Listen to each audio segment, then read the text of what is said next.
This is the Never Alone Together podcast with Ian Hendry and Gary Everett, bringing special guests on each week to share their stories of mental health struggles and to give hope to many who are going through dark times. This is episode 4 of podcast Never Alone Together. We've got John and Jason with us today. Hi guys, how are we doing? All right, fine, thank you. Yeah. Good, thank you. We'll start with John then. When did you first experience mental health and what did you do to try and get over it? To be honest, I experienced mental health from quite a young age. I was sexually abused by my father. I went into the army full of aggression. They taught me how to decompartmentalize stuff. Yeah. Taught me how to move forward, how to focus.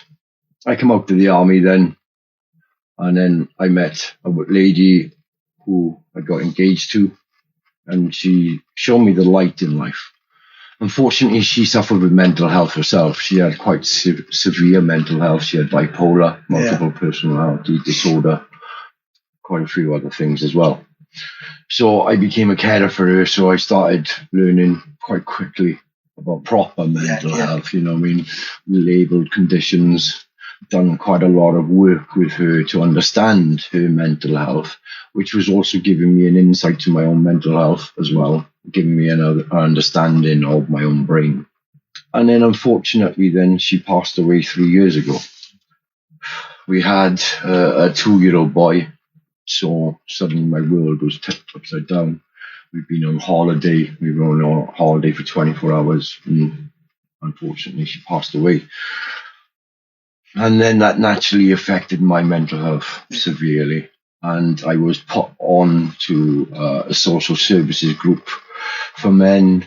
I think basically they were just keeping an eye on me, making sure everything was all right, which is understandable. Especially with looking after your 2-year-old as well. Yes. Yeah, and I did find it a bit of escapism because of what I went through. I was trying to find a group where there was only males with the children, and the nearest one I could find was Cardiff.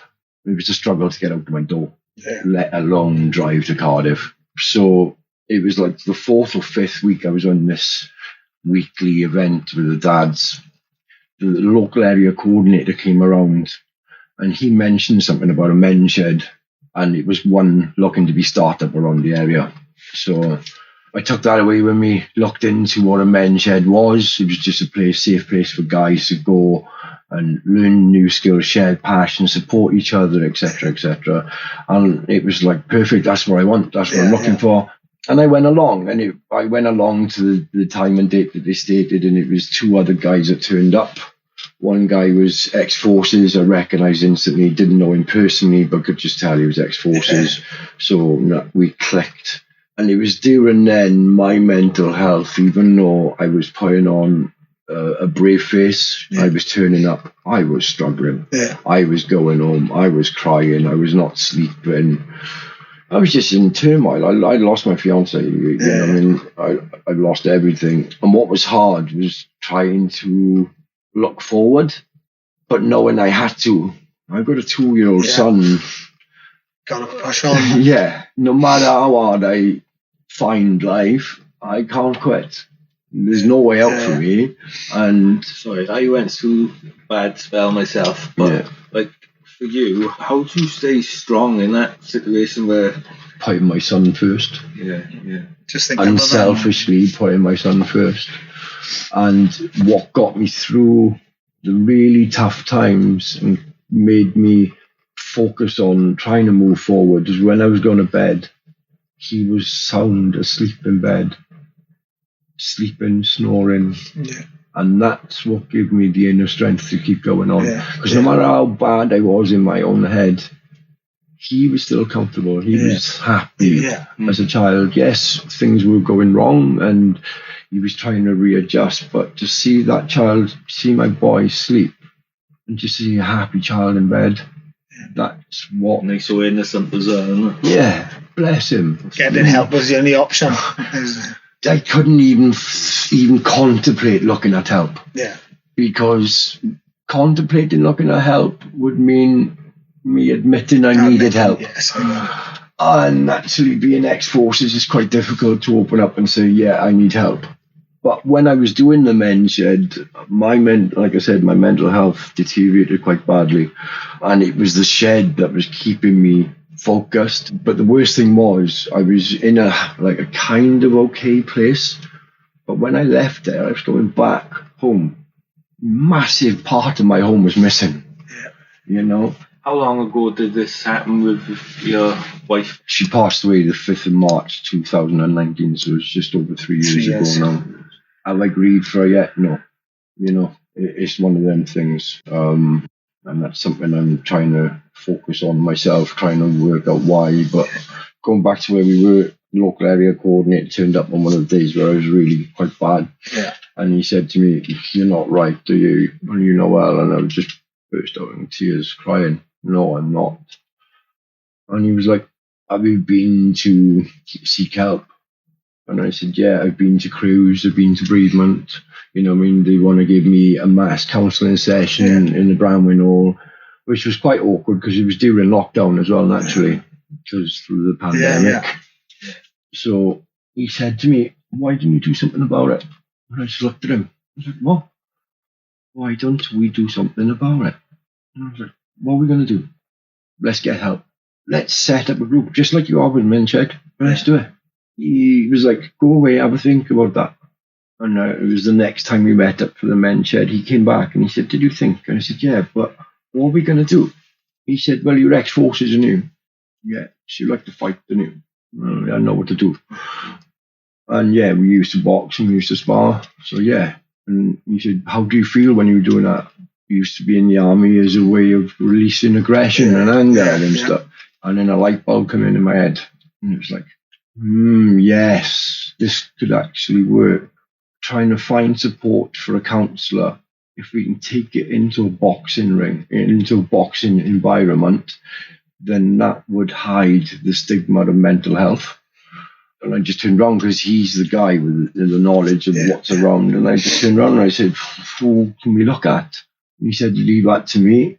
And I believe he went to see you, Andrew. Yeah, he did. Well, because he's a local coordinator, he used to bring people into the gym to get them out of the house anyway. We had a bit of a rapport. And he asked me if I fancied fronting these sessions, you know, which I did, and we hooked up. You didn't know each other before, did you? No, so he linked us together. Was that in 2019 as well? That started, or? Not long after, really, was it? It was in 2019, yeah, because we started Chatbox just before the lockdown, didn't it? We had two sessions. Because, I actually only opened that Jack to the King in 2019, wasn't it? Yeah. So I had about a 6 to 8 month period before the government said you're closing down. I know, they shut all the gyms, everything. Worst time for everyone who suffers as well. Exactly. We got shut down, then we reopened for a certain period of time, and then we got shut down again. And it was just horrific because, you know, 1 minute all systems go, next minute it's like, what do you do next? And it's growing from strength to strength now. Brilliant. The boys are back in the gym every Monday. Yeah, we take them upstairs, thrash the bags. So all those guys, do they all suffer with mental health, do they, or? In their own right. Some might be just, sometimes you get day-to-day troubles and you just think, I need to go and just let the energy out and it's open de-stresses, you know. You can come and go as you please, you know. You don't have to participate. You can just sit in, as you said, and just you know, listen if you want to. Or just go in there and hit the bag, like, yeah. How many do you have on that? On Chatbox, we've got 15 guys on the books. We can regularly pull in between 8 and 10. So it's going from strength to strength, but it's word of mouth. Exactly. Well, you can promote that, and any days you got certain things on. What's happened was go back to where we were when the local area coordinator said to me, "Can you do something about it?" So that's when he approached Jason and come back to me and suggested then going to Jack the King Gym, and I liked that. I liked the idea of that. To put it in layman's terms, it felt manly. You know? It felt, it fits. And so it was like, right, we've got an idea, now what are we going to do? It all takes money because we just don't want to do this. I want to support the guys. I want to get a counsellor. I want to get a counsellor for my own health. But in the same time, if I can do it for the group, then I'm helping myself and others. So it was like, We went to the lottery, national lottery. We had £10,000 from Awards for All to actually run the group for 52 weeks.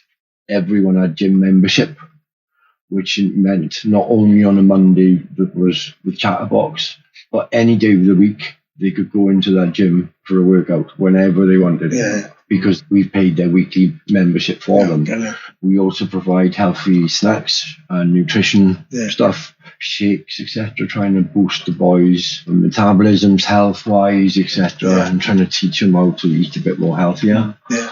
And also we use the money then for our counsellor. And we've stayed with the same counsellor from day one. He's like a grandfather to the group. I love him to bits. He's brilliant. It's amazing support that is for people as well. If they need to sit down individually. And what we do, he sits in around the table just like we are now. And he offers group counselling support. So we'll talk about stuff. I'm quite open about my stuff. How it started was I used to talk about my daily struggles with how I'd been over the weekend, because the weekends were worse because I had no escapism of the fact that I'd lost someone. And then I found other men wanting to talk then because I was opening up, and he was giving me advice and I was questioning on some things, and he used to like pull faces at me and that. But that's the way I was. I'd question his logic, and he'd be like, "Really? Yeah. Why is that then?" Yeah. And it's possible counsellors. You always think they try and twist everything you say and stuff, saying it. And so I would question everything that he would throw back at me. But fair dues to him, he took everything that I chucked at him. And I now turn around and I tell the boy straight, I love him to bits. He's brilliant. He's an awesome counsellor, and he's more like a grandfather to the group. Yeah. But with the funding, what it also provides then was an opportunity to give the boys one-to-one counselling sessions over a phone call or video call over WhatsApp. At the time, it suited them. Yeah. We had one guy who was in a relationship, quite toxic, so naturally he would only feel safe and open, be able to talk to him at certain times. So we were quite flexible. Then the lockdown happened and we were all struggling, really. And I approached Jason and we talked about doing a Zoom sessions, wasn't it? Yeah, we did. So we done a first couple of Zoom sessions, which was new to most guys, isn't it? That's frightening in itself. First experience of seeing yourself on the screen, like it's like, and then seeing everyone else as well. Can they see me? So we done that through the lockdown, and we brought my rig in with that. So we had the weekly groups, and what also Jason did then, because he seen how much it was helping us just talking and that, he was then doing online PT sessions, open, free to anyone that wanted to join. You didn't have to be married, you didn't have to suffer with mental health, it was anyone. And he pulled in a fair few numbers, and it was a good session. Like, people some people more fearful of that as well. They wouldn't leave the house, so for them, that would split up their day a bit. Then doing a session online, you know. Yeah. Not everyone could go to these places, speak one-on-one and stuff, something like that. If they could do it from their home, they feel safer at home doing it, you know, rather than getting out. I was just wondering myself about how the counselling side of things with the group. Have you seen improvements in people? Individuals, maybe? First of all, we were all very sceptic, and that's why I took the lead and threw everything bar the kitchen sink at him, to test him in front of the boys, because at the end of the day, if he's not good enough, then he's not going to support the boys. But he dealt with me in a very unprofessional manner, but he touched me, like, he got me. It worked, so it never worked. So it was working with me, and then I can say honestly, Tim, and I know he won't mind me saying his name, Tim, because he speaks highly of us, because we have turned his life around. Since coming to the group, his health has become a lot better. He's a big lad, like, you know what I mean? He's a big guy. He can pack a punch as well. Now he can pack a punch. But before, he would only be able to do maybe 40% work rate in the gym.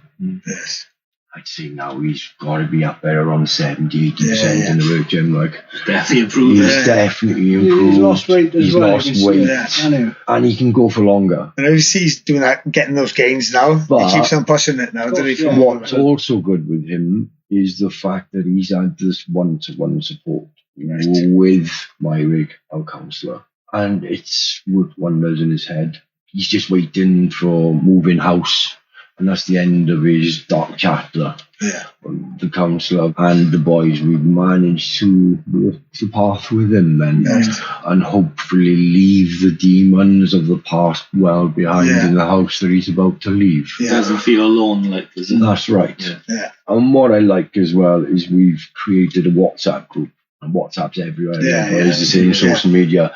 It's good and bad, but if you can use it to the good, why not? So what we've done is set up a WhatsApp group, and basically any time of the day, whether it's morning, noon, silly o'clock in the morning, the boys can put on there whatever they feel. Yeah.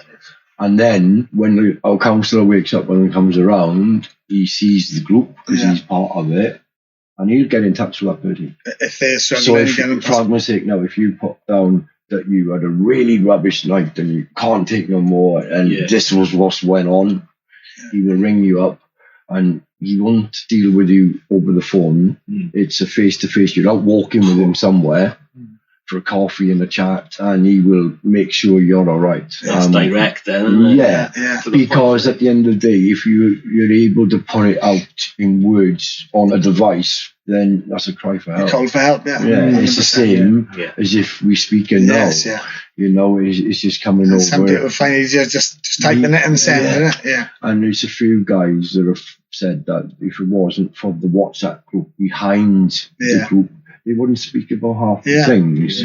It's making a little small step, because actually he's reading it to counsellor and he's making the move in to see if they're all right, you know. They're doing that, but then they haven't have to go pick up a phone or go on face to face. He's coming to see them, and I find with myself is if you feel there's someone there to support and speak to, you feel you're not just there through the dark times on your own. Like, sometimes you need a push and a little nudge, I think, to do things. But as long as you've got a support network there, I think just reaching out, as you say, with it easy enough as a text message, you can do all the good for you, moving forward. Just speaking up.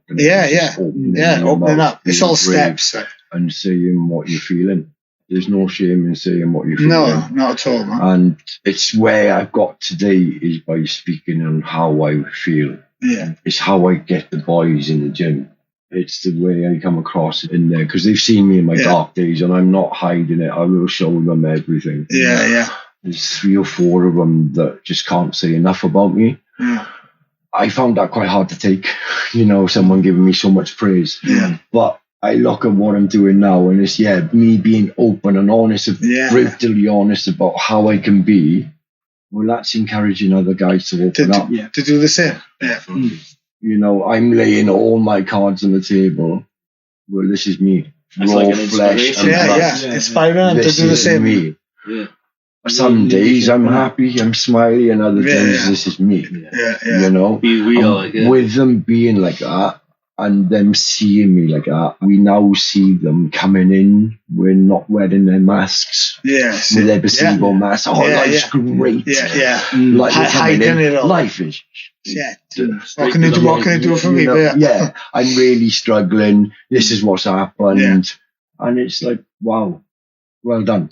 Well done. Do you feel that when you do that, like, gets it off your chest? It's a release. The pressure. Me personally, I've been asked why I still strive the way I do for men's mental health, and everything that I do with my men's shed and my walking groups is part of my healing process. I can put it down to. I find I've come to terms that I'm not ready to deal with what's going on in my life. I've got a job to do. I've gone back into that military way. I've got a job to do. I'm going to bring my son up to the best I can. You know what I mean? And when I'll grieve, I'll grieve. That's my focus. And if I can get help in just by being honest about how I am, then I can get help for a load of others. Helping them is helping you as well. And seeing the success in them boys is silently helping me. It is. It's focus as well towards that thing. Towards helping them, and the more you help, you want to help more, and just keep going. If and as you're looking forward. Listeners out there now, how do they get involved? Chat with King into your programs. They can either get hold of Eagles Nest MensShed Swansea on Facebook. They can get hold of Jack to King Gym, or you can actually message me. My number is on social media, and my number is 07403 152 963. Give me a message. If you're struggling, we can get you some help. Come and see us. Yeah. It's no shame in coming forward, and you'd be surprised what you can get out of it. Yeah. It's like a community then, isn't it? It's like, yeah. Is there any certain days you have there for the mental health? The mental health day or session then is on a Monday, 12 midday until 2 o'clock in the afternoon. Yeah.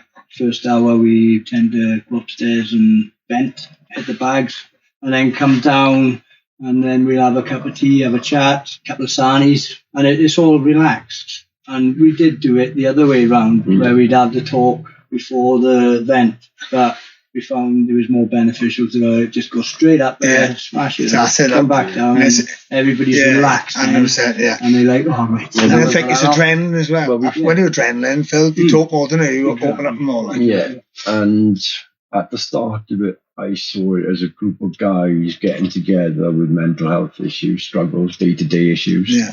You know, and it was like we need to tap into that raw emotion. We need to get that, because if you don't tap into it and release it, you just sort of bottle waiting to explode. Yeah. So that's why we were talking about things first, because none of us knew each other, and it was like, how are we going to get men to talk? Well, the only way we're going to be talking, brutally honest.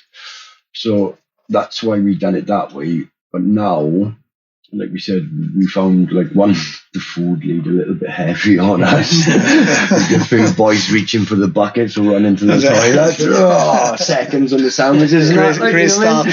Yeah. That'd be me.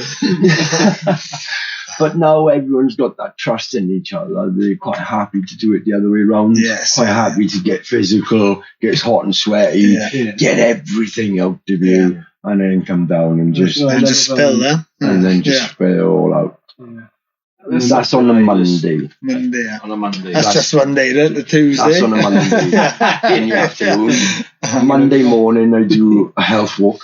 Yeah. For the general public. Oh, do you do a walk as well? Yeah, in Penthegate Valley Woods between 10 and 11. What day was that, sorry, did you say? On a Monday morning. Monday so I do the walk in the woods, walk to Wellbeing. Yeah. Monday morning, 10 to 11. Yeah.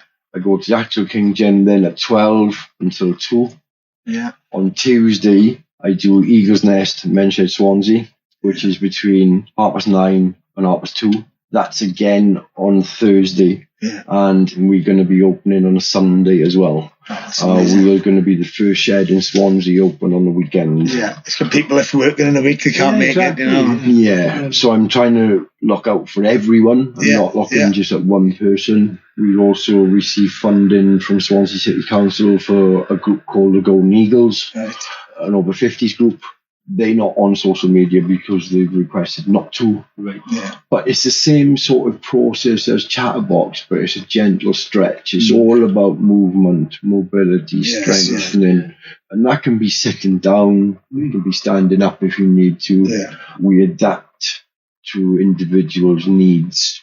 Because naturally, when you're talking of that older generation, you do have to remember that some people struggle with injuries from the past. Yeah, exactly. The effects of COVID, the ones that have had COVID. The chest and that. The chest. Back problems, you know, it's all just mobility. So we focus a lot on that as well. So that's what I do. I try to help as much as I can. All that in the last 3 years, like we've done all this.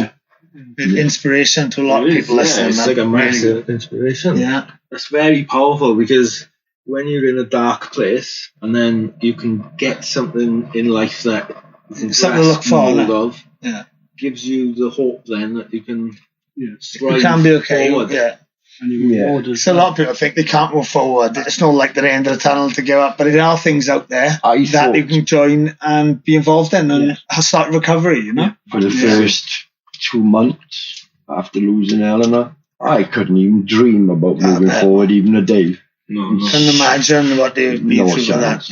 No chance could I think of moving forward. Amazing to see you sitting here and I'll say that. Yeah. But I had to move forward. Yeah. Because I've got our son. Yeah.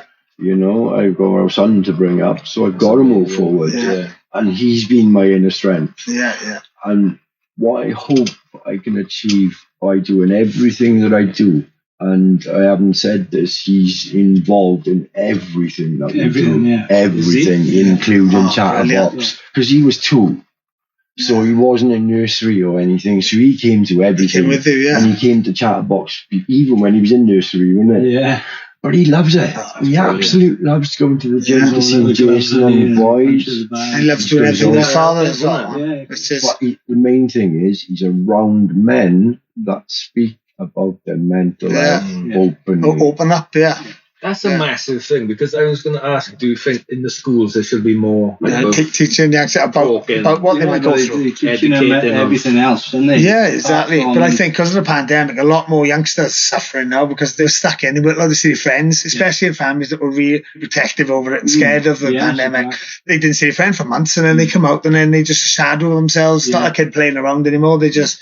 I walked sometimes, these boys were 17, 18. I walked past them through the pandemic. They walk away from me, don't move. The fear, like, you know, so it's a lot of fear has been built on people through this. So I think at a younger age, maybe a bit more should be done. Teach them about it earlier in life, you know. This is why MensShed's movement is set up. We were set up to tackle isolation and loneliness. Now, the MensShed movement started in Australia. Naturally, there's a great mass of miles between towns. That's why it's set up.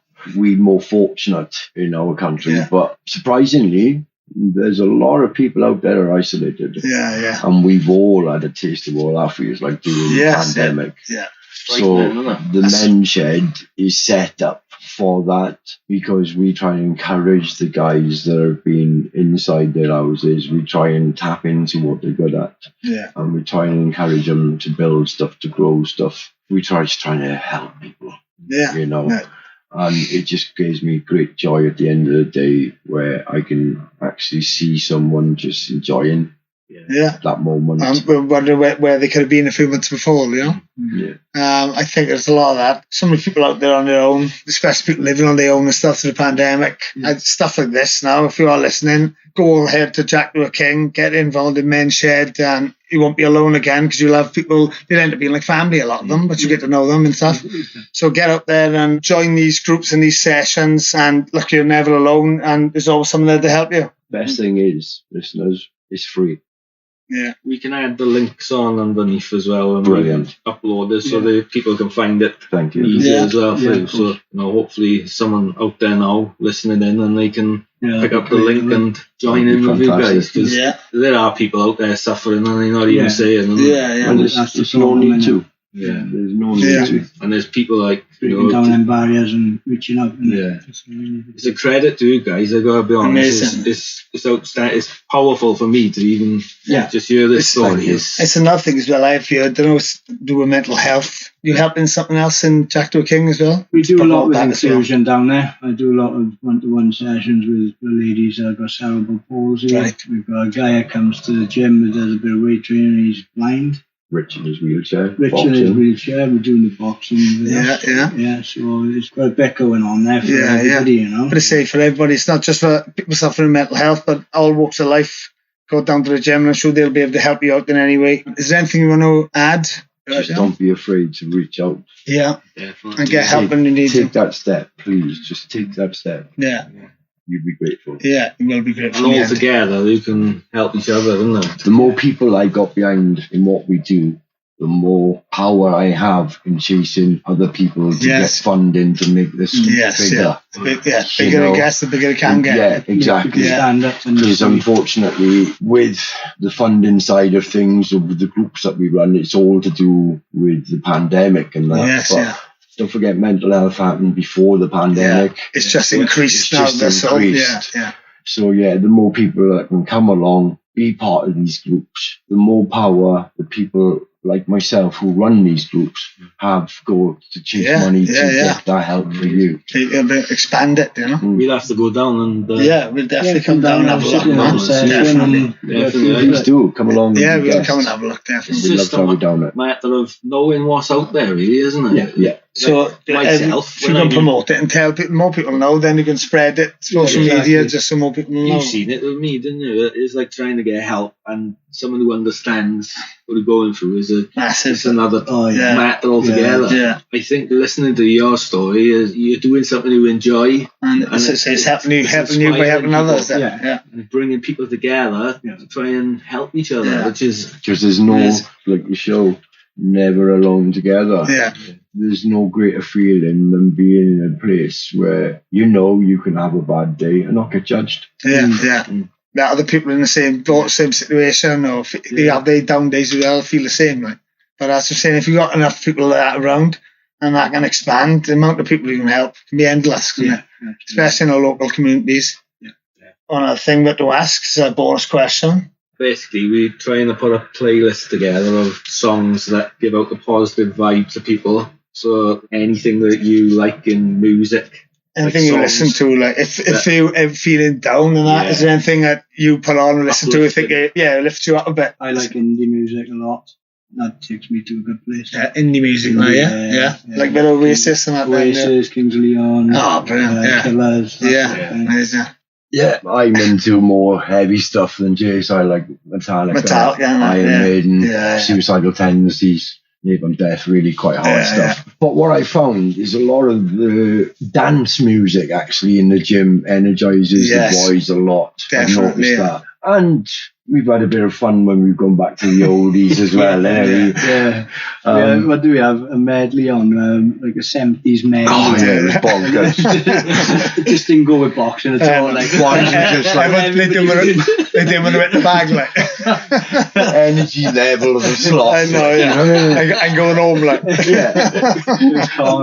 Well, boys, it's been amazing talking to you. Thank you to both of you. Thanks for giving you time. Inspiration for everyone out there. If more people get involved, more people could be endless. It's a lot of people that we've lost over the years, I think, due to mental health. And what you're doing, if anyone's listening, get down to Jack to a King, get involved in MensShed. This amazing thing. You're not on your own, and you can get help from these guys if you want it.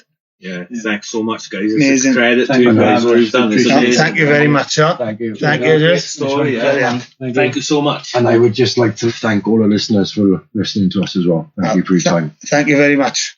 That was the Never Alone Together podcast. Please like and share this episode and check out our social media links below in the description.